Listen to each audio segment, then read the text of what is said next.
Olá a todos, sejam bem-vindos aí ao nosso curso de Direito Penal, Direito Processual Penal, mais uma aula que nós estudaremos, essa nossa segunda aula de teoria constitucional do direito penal, do direito processual penal.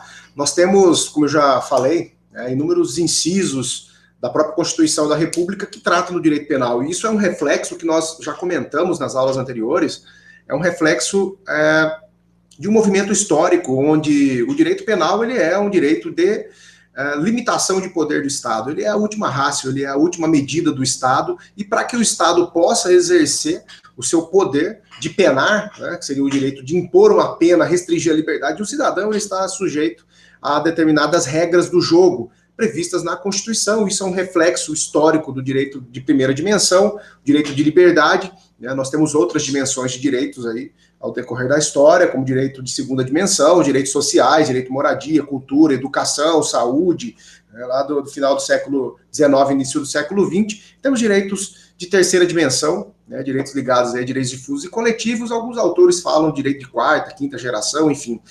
Mas aqui no direito penal é essa limitação de poder de Estado, é essa última ratio.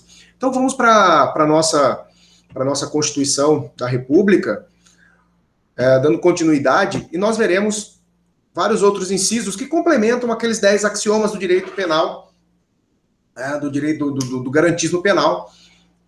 Enfim, não há pena sem processo, não há crime sem previsão legal, enfim, nós já tivemos a nossa aula lá dos 10 axiomas do direito penal, são bases estruturais do Estado ocidental, democrático ocidental, que realmente limita o poder do Estado de punir, e esse, por ser limitado, ele está sujeito a determinadas regras. Então, a nossa Constituição ele vem estabelecendo várias dessas regras, nós vimos aí na primeira aula de direito constitucional, teoria constitucional do direito penal e direito processual penal. Na nossa segunda aula, nós continuaremos aqui, já iniciando com o inciso 39 do artigo 5º da Constituição, que fala que não há crime sem lei anterior que defina, nem pena sem prévia cominação legal. Então, nós já comentamos sobre isso, você não pode estabelecer um crime sem que haja uma lei anterior definindo aquela conduta como crime. Então, é o princípio aí da legalidade, e nem pena sem prévia cominação legal, o princípio da anterioridade da pena. Então, só se pode estabelecer uma pena, né, por uma determinada conduta se houver prévia cominação legal, o princípio da legalidade. E o princípio da anterioridade aqui, não há crime sem lei anterior que o defina. Então, o princípio da anterioridade da lei, o princípio da legalidade, também chama princípio da legalidade estrita, né? Então, você precisa ter uma lei definindo o que seja crime ou não, as regras do jogo devem ser claras. Então, se há uma conduta, se matar alguém é crime, tem que estar estabelecido lá numa lei, né, específica, como no nosso caso está no artigo 121 do Código Penal, a gente sabe disso.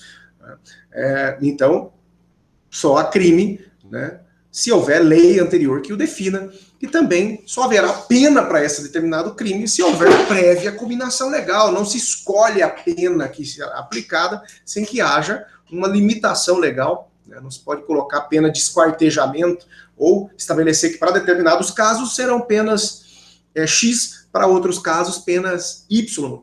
Então isso não fica a critério de quem vai julgar, de quem vai punir, né? De quem vai exercer o poder de penar, que é o poder jurisdicional. Isso é critério legislativo. Então nós temos aí uma limitação do direito penal, inclusive é uma das fontes, né, do direito, o direito penal, a fonte material do direito penal, que é quem produz a norma, é a União, e pela nossa Constituição da República, somente o poder legislativo é que pode editar normas em direito penal. Nós não temos, por exemplo, medida provisória em direito penal, né, estabelecida pelo presidente da República, vai estabelecer uma medida provisória com validade de 120 dias. Existe, nós sabemos, a medida provisória. Porém, em direito penal não se tem, nem em direito processual penal não se tem a medida provisória, né, ou se tiver, é uma medida provisória aí inconstitucional. Então, é uma limitação que a própria Constituição traz, né, da fonte material acabar sendo, né, concentrada ali no poder legislativo. E isso não nasceu com a Constituição de 1988, mas nós já vimos, né, a historicidade disso, né, isso remonta ao século XVIII, com as revoluções francesas, americanas, enfim, vem internacionalizando ideais aí de liberdade e limitação de poder do príncipe, né, do soberano, passando então a um protagonismo legislativo nesse sentido. E o direito penal tem muito a ver com isso, né, de ser um protagonismo mesmo legislativo, do poder legiferante, que é o Congresso Nacional, no nosso caso aqui, né, com a Câmara dos Deputados e o Senado Federal. Então, eles vão editar leis penais, não se pode ter outros, né, decretos ou medidas provisórias, enfim, não. É princípio da legalidade estrita, estabelecendo o que é crime e qual a pena. Tá? É basicamente isso que diz o artigo 5º, inciso 39 da nossa Constituição da República. Outro inciso importante, vem falando aqui da retroatividade da lei penal somente para beneficiar o réu. Então, não pode, a pena que veio a posterior, né, houve um agravamento. Então, por exemplo, crime de tráfico de drogas, hoje de 5 a 15 anos, crime do artigo 33 da lei de drogas. Amanhã estabelece uma nova pena para 10 a 20 anos, ou seja, essa pena só será combinada a crimes praticados a partir do momento da vigência daquela lei.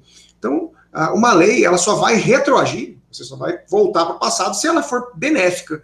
Né? Então, se for uma lei que, por exemplo, estabeleceu aí uma pena menor, ela vai retroagir, né? Normalmente, não tem problema, vai beneficiar o réu. Agora, se for uma pena maior, né, houve um agravamento da situação, essa pena ela não será aplicada a fatos anteriores. Tá? Então, toda lei penal ela só irá retroagir se for para beneficiar.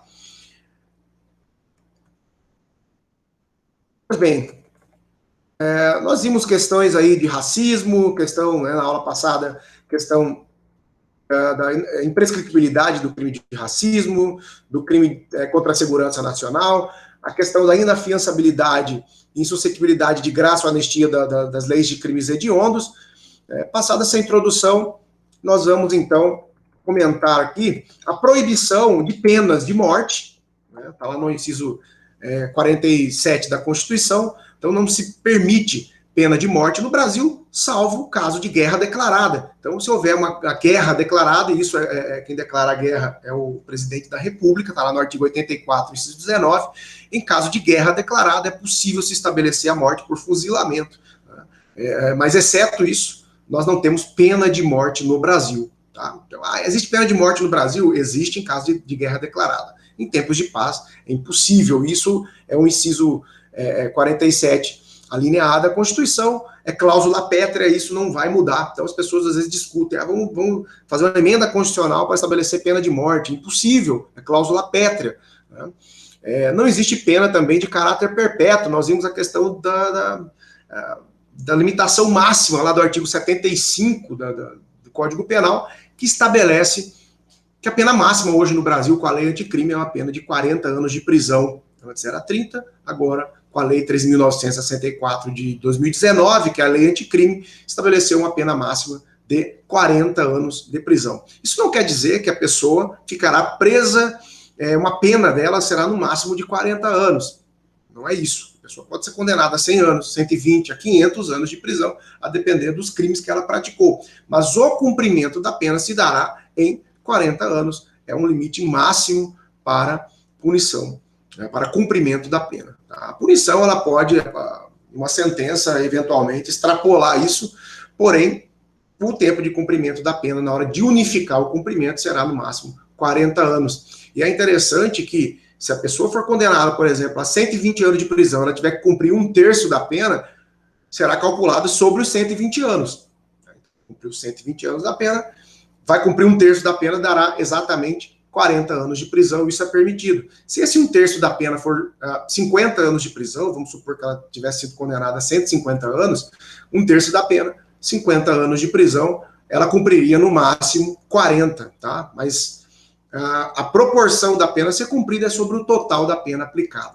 Agora, o limite máximo para cumprimento de pena, na hora da unificação, 40 anos. Tá? E justamente não existe aí, como diz a Constituição da República, pena de caráter perpétuo. Então, se o Código Penal estabelecesse o tempo máximo de prisão 100 anos, isso seria inconstitucional. Por quê? Porque nós estaríamos aí de uma forma paralela, né, uma forma sorrateira, até por assim dizer, estabelecendo uma pena de caráter perpétuo, né? Era só não dizer que a pena era perpétua, mas o limite máximo de cumprimento de 100 anos. Né? Então, hoje, o nosso tempo máximo de cumprimento de pena é de 40 anos de prisão, segundo o artigo 75 do Código Penal, alterado pela recente lei anticrime, Lei 13.964. Tá? Então, a Constituição proíbe pena de caráter perpétuo. Também pena de trabalhos forçados. Né? Então, nós temos o trabalho dentro do regime de cumprimento de pena pela LEP, pela Lei das Execuções Penais.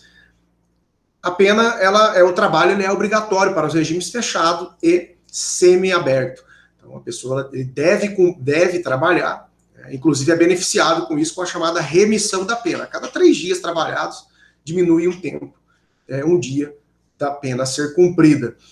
E a falta de trabalho, né, ou seja, o preso podendo trabalhar e ele não trabalha durante o cumprimento de pena, é falta grave. Né? Então, ele pode, aí, por exemplo, ser prejudicado numa progressão de regime. Na hora de passar do regime fechado para o semiaberto, ele pode deixar de progredir de pena por não ter trabalhado. Então, o trabalho ele é obrigatório, mas ele não pode ser forçado. O Estado não pode pegar o indivíduo e obrigar, sob chicotada, por exemplo, que ele vá trabalhar durante o cumprimento de pena, porque justamente não existe trabalho forçado. É como a recente questão da vacina. A vacina, o Supremo Tribunal Federal decidiu que a vacina para o coronavírus ela é obrigatória, ou seja, a pessoa pode sofrer penalidades administrativas, enfim, por não ter tomado a vacina. Mas ela não pode ser forçada, não pode o Estado pegar o indivíduo e colocar a seringa no braço dele, né, sob algema, por exemplo. Né? Então, a vacina ela não é forçada, mas ela é obrigatória. É como o trabalho também no cumprimento de pena, né, para aquele apenado. O trabalho ele não pode ser forçado, mas ele é obrigatório, né, sob pena, aí, inclusive, de constituir falta grave para o apenado não trabalhar. Mas o Estado, enfim, não pode pegar aquela pessoa e forçá-lo a trabalhar contra a vontade, tá? Durante o cumprimento de pena. Então não existe pena de morte, salvo guerra declarada, pena de caráter perpétuo, pena de trabalhos forçados, pena de banimento, então não pode retirar aquele indivíduo do convívio social, como se fazia antigamente, né, nas penas da Idade Média, enfim, até antes disso, né, na Grécia, em Roma, banimento, você vai banir a pessoa da sociedade, o chamado ostracismo, vai deixar a pessoa no exterior, por exemplo, numa ilha, né, e lá ela será banida do convívio social, como fizeram, inclusive, com o próprio Napoleão Bonaparte. Então, pena de banimento não existe também no nosso sistema constitucional. E também penas cruéis. Né? Então, nós temos aí o princípio da dignidade da pessoa humana, que proíbe cumprimento de pena, denominadas penas cruéis. Em que pese o nosso sistema carcerário, o Supremo Tribunal Federal já declarou como estado de coisas inconstitucional, né, o nosso cumprimento de pena de fato, ele de certa forma, cruel em muitos estabelecimentos, né, superlotados, com propagação de doenças, etc., né, mas legitimamente ou juridicamente não se permite, né, formalmente estabelecer penas cruéis em nosso sistema constitucional. Então está lá no artigo 47.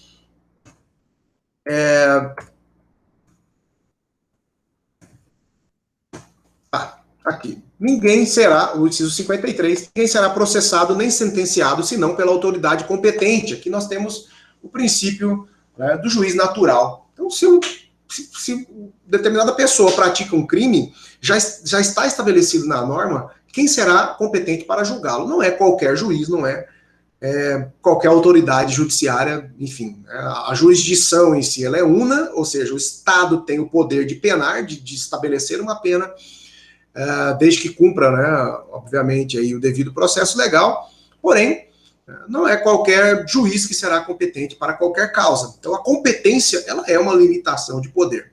E aqui, a Constituição estabelece que ninguém será processado nem sentenciado, senão pela autoridade competente. Então, se existe uma vara do tribunal do júri, em uma determinada cidade, há um juízo competente para julgar crimes dolosos contra a vida. Se aquela pessoa pratica crime doloso contra a vida, será julgado pela autoridade competente, que é o juízo estabelecido para julgar crimes contra a vida. Então, nós não temos juízo de exceção, como nós já vimos, né? Não cabe tribunais ou juízos de exceção. Todos têm direito de ser julgados pela autoridade competente, de ser processado e ser sentenciado. Se isso não for estabelecido, não for respeitado pelo Estado, é um processo nulo. Você anula todo o processo por incompetência absoluta. O inciso 54 da Constituição estabelece que ninguém será privado da liberdade de seus bens sem o devido processo legal. Então, o devido processo legal é justamente essas regras do jogo, que o Estado tem que respeitar para exercer o seu poder de penar.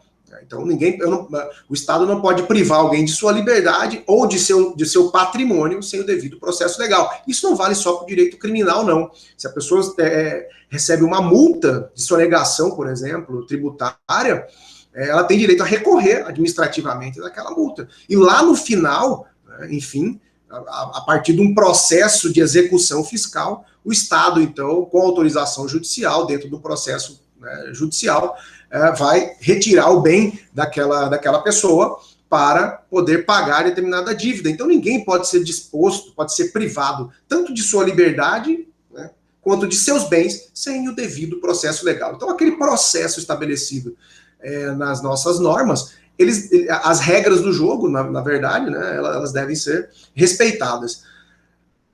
E o processo, na verdade, é um procedimento em contraditório. Então, você tem o procedimento onde vai oportunizar o contraditório, ou seja, você se defender, né, daquela acusação. Então, para toda ação, gera uma reação, e a gente estuda muito isso em procedimento, né? Essa dialética processual, né? Essa ação, essa acusação vai gerar uma reação, que é a defesa, ou pelo menos se oportunizar a defesa para que ela seja realizada. Esse é o devido processo legal. Claro que nós temos vários procedimentos diferenciados, né, seja no direito penal, no direito processual penal, no direito administrativo, no direito tributário, porém, né, o devido processo legal tem um vínculo muito forte com a garantia do contraditório, que é essa dialética, ação e reação, né, e a ampla defesa, ou seja, não existe condenação, não existe pena sem que haja participação da defesa. Nós vimos isso nos 10 axiomas do direito penal,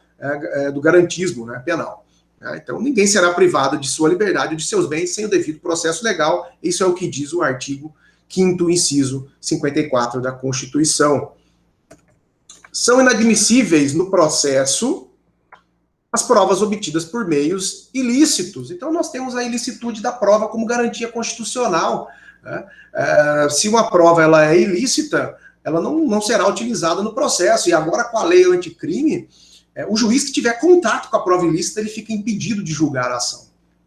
Então, o juiz que tem contato com a prova ilícita, ele fica impedido de continuar no processo, porque ele já se contaminou psicologicamente por ter contato e saber da existência daquela prova ilícita. Então, posteriormente, na hora de julgar, internamente, subjetivamente, ele pode valorar aquela prova para condenar ou absolver. Então, o que acontece? Prova ilícita, o principal efeito é a retirada da prova do processo. Existe apenas um caso em que se admite a prova ilícita, ou melhor, 2 casos em que se admite, que se admite a prova ilícita no processo. Basicamente um caso, que é o caso quando for uma prova de inocência. Então, quando é para inocentar o réu, para esse efeito é possível. Então, você tem uma prova obtida por violação, né, de domicílio, invadiu a casa de alguém e pegou aquela prova. Essa prova ela não tem validade jurídica, né, para condenação. Mas se aquela prova for a única para absolver um inocente, aí nós temos um princípio da proporcionalidade, né? Nós temos, de um lado, a norma constitucional proibindo a ilicitude da prova, dizendo, olha, nós não admitimos provas ilícitas no processo, está lá, né, no artigo 5º, inciso 56. E existe o princípio da dignidade da pessoa humana, em que a justiça não pode condenar o inocente. Então, nesse caso, uma ponderação, o princípio da proporcionalidade, da razoabilidade, o Supremo Tribunal Federal admite que, nesse caso, a prova ilícita ela é válida para absolvição. Mas somente nesse caso. Enfim. Mas, como regra, são inadmissíveis no processo as provas obtidas por meios ilícitos. Então, isso também estabelece uma limitação do poder do Estado de persecução penal. Não adianta a polícia, né, investigar né, e o Ministério Público processar e o juiz querer julgar determinada prova que foi obtida sem observar as regras do jogo. Então, por exemplo, se para obter prova através de um celular apreendido, eu preciso de autorização judicial para acessar aquele celular do investigado, se eu não obtiver essa autorização judicial e mesmo assim acessar aquele celular e obtiver provas de um determinado crime, por mais grave que seja o crime, essa prova será ilícita. Se eu não tiver um mandado de busca e apreensão para invadir a casa de alguém, para obter provas, por exemplo, e enfim, e mesmo assim entrar na residência alheia sem um mandado judicial, eu vou estar violando o direito à intimidade, o direito à inviolabilidade do domicílio, e com isso a prova será ilícita, ela será excluída do processo, seja qual crime for. Pode ser o crime mais grave, estupro de vulnerável, extorsão mediante sequestro, prova ilícita ela é retirada dos autos. Então vejam como é uma norma extremamente importante, né, prevista na Constituição.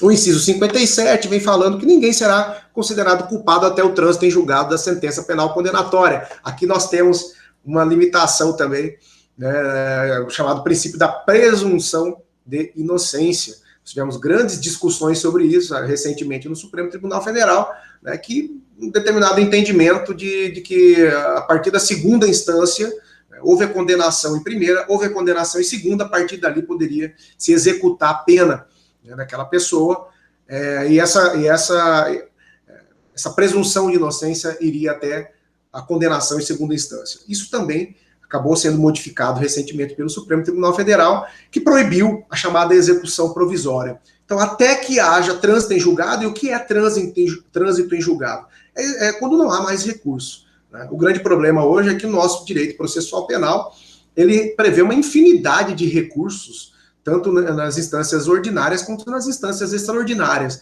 Então você sai aqui da primeira instância, recorre para um tribunal de justiça ou um tribunal regional federal, vai para o STJ, vai para o STF, e o recurso, ele muitas vezes vai andando de lado, né, dentro dos tribunais, são os recursos chamados recursos caranguejos. Ele vai andando de lado e aquilo não acaba nunca. E até esses recursos não sejam esgotados, ou seja, de uma determinada decisão, não couber mais recursos, aí nós temos o trânsito em julgado da sentença penal condenatória. Antes disso, ninguém será considerado culpado. E aí nós só podemos ter prisão cautelar, prisão preventiva, que não é um cumprimento de pena. Então, às vezes, o que acontece é uma demora muito grande para se transitar em julgado uma sentença penal condenatória, porque até que se esgotem todos os recursos, ninguém poderá ser considerado culpado. E se não for culpado, ele não irá cumprir a pena. Né? Basicamente isso. O princípio da presunção de inocência.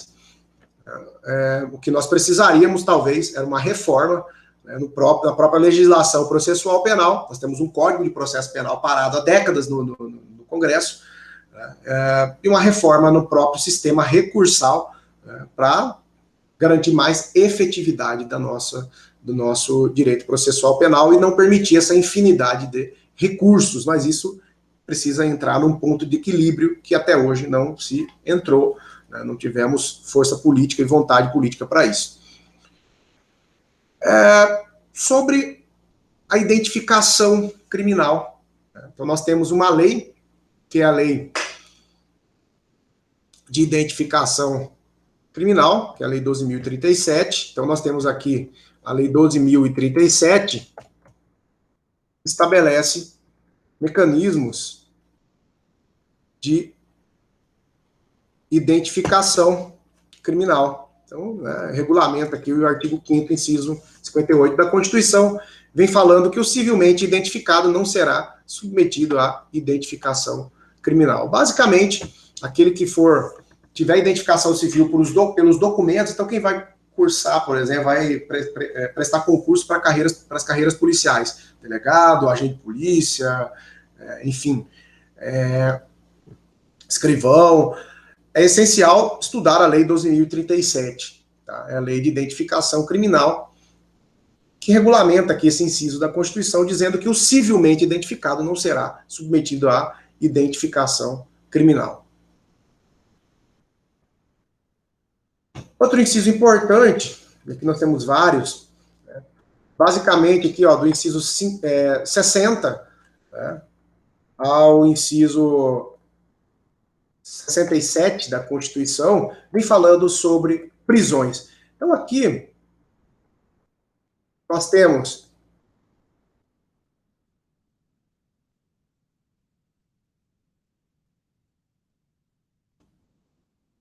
(61).